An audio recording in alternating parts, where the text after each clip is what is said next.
Guys, welcome to our channel. We have started a new series of movies reviews, in which we will tell you about the movie, what is right and what is not in this movie. Today we will give a review on Artemis Fowl because there is a lot of demand to give a review on it. The film, based on Neil Colfer's novel, plays lip service to the power of might, then settled for the Hollywood substitute and efficient plot. Friends must like our videos because it takes a lot of effort to make a video. One request from all of you before starting the video: like our videos to encourage us and we can make more great videos for you. Let's move on to today's video. The film, based on Neil Colfer's novel, pays lip service to the power of might, then settle for the Hollywood substitute and efficient plot. Like a fairy trapped in a cage, there is a different movie trap inside Artemis Fowl, struggling to break free of the more conventional trapping of the big kids-oriented fantasy adventure story, and premieres on 12th June on Disney+. And by the way, there's a really fairy trapped in a cage in Artemis Fowl, along with a whole lot of dreamers, goblins, always trolls, and occasional centaurs, and enough other magical creatures to make a lot of Harry Potter fans happy, along with the scattered offensive of, say, the Chronicle of Narnia and his dark material, and even Star Wars. But while an energetic kids fantasy with cool creatures fighting each other is probably a reasonable win for Disney new premium service in these days before most theaters reopen, it's hard to watch. It's an adult and not wish for something that produces a little more magic of its own. Based on but dramatically different from the first two Neil Colfer books in the series of 8 young adult fantasy novels, Artemis Fowl is rooted in Irish folk tales and mythology, a beautifully dark and mysterious body of folklore that has inspired hunting films that include John Sayles' The Secret of Romanish, Neil Jordan's Origins, and two from the Irish animation company Cartoon Salon, The Book of Kells and Song of the Sea. And behind the camera it has Kenneth Branagh, who has a director maybe best known for his Shakespeare adaptation, but has also shown a knack for fantasy in recent years with Thor and Cinderella.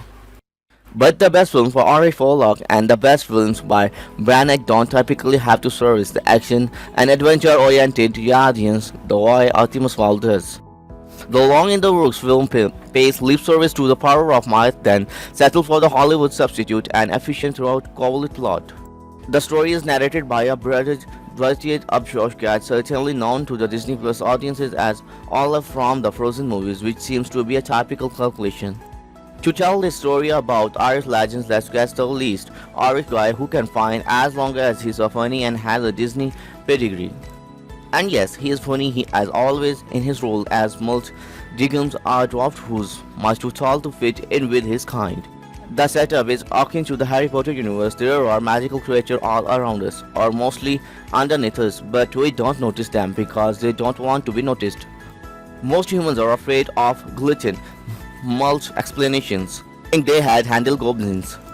But Artemis Fowl, a celebrated dealer in antiquities who also might be a thief of priceless treasures from the museums around the world, known all about the secret world, and is determined to pass that knowledge along to his son Artemis Fowl too, when the kid is ready.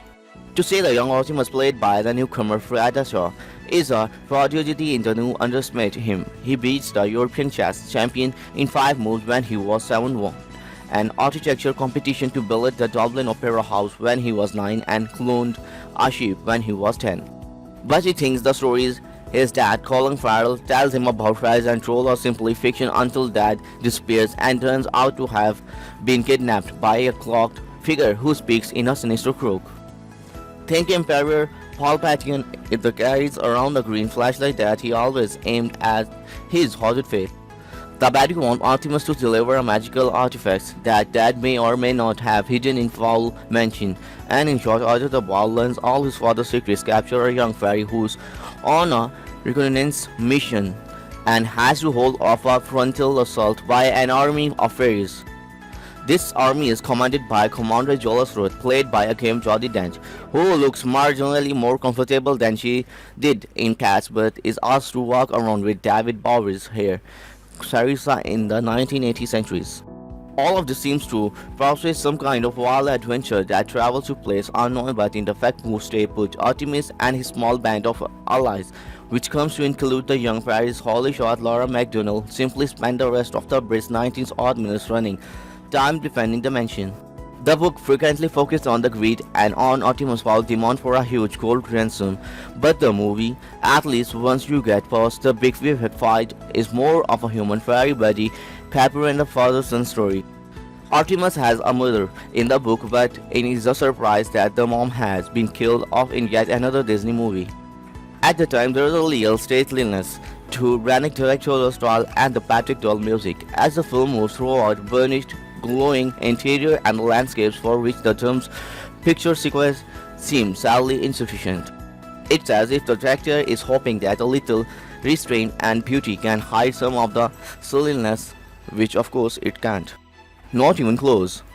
And yet the follow that lies underneath the film remains evocative and associationally stirring. At times, Artemis Fowl can't help but feel like a polyco of lines from Jade, magnificently haunted poem, The Stolen Child Come Away, a Human Child. Through the water and the wall, with the fairy hand in hand, for the world more full of weeping than you can understand. It's not the fault of this film that it can approach the beauty and mystery of those lines. Brenda Chapman's Surgeon's film Come Away used yet point but film, well short of capturing its power too. At the same festival, Venice Zatlin's Wendy didn't use the poem but did capture some of the power. Artemis Fowl is trying to be something very different, bigger, beefier, fleshier, and not as magical. You can't really blame it for aiming lower, but there's enough tantalizing promise here to wish that it didn't. Artemis Fowl opened on Disney Plus June 12, 2020. Dear viewers, our goal to introduce you every Hollywood movie and English TV series. We express your opinion in the comments below and let us know how you like our videos. Share our channel and thumbs up on our videos.